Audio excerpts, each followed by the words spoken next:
In Russia, doubts were voiced about whether the right men have been arrested for the murder of opposition leader Boris Nemtsov.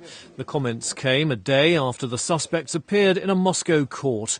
A close ally of Nemtsov, Ilya Yashin, said the investigators were pursuing a nonsensical theory about an Islamist motive for the killing in order to take President Vladimir Putin out of the firing line. In Berdyansk, southeast Ukraine, volunteers in the Azov battalion spent the weekend training amid the country's uneasy ceasefire. The March the 7th exercises included tactical drills and live firing. A spokesman for the unit said they believed Russian-backed separatists were using the ceasefire to regroup ahead of a new offensive. There have been repeated reports of low-level fighting despite the ceasefire. In Kabul, NATO officials handed over radios, cameras and other communications equipment to the Afghan army. Speaking at the event, NATO's deputy commander in the country, Lieutenant General Carsten Jacobsen, said Afghan forces were proving successful in the fight against the Taliban.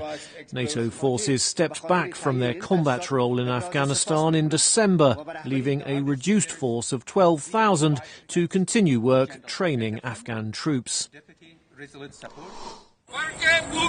In Peshawar, northwest Pakistan, pensioners took to the streets to call for an increase in their pensions. The protesters said pension payments had failed to keep pace with inflation and they were finding it increasingly difficult to make ends meet.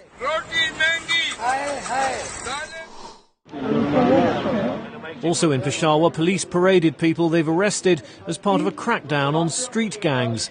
The gangs are involved in low-level street crimes such as snatching cash or mobile phones.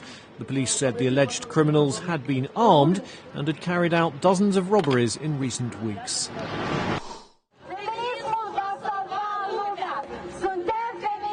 In the Moldovan capital Chisinau, a march was held by demonstrators who said they wished to change negative stereotypes about feminism. Flyers were handed out in the Romanian and Russian languages at the protest, which was timed to coincide with International Women's Day on March the 8th. And that's the video roundup from Radio Free Europe, Radio Liberty.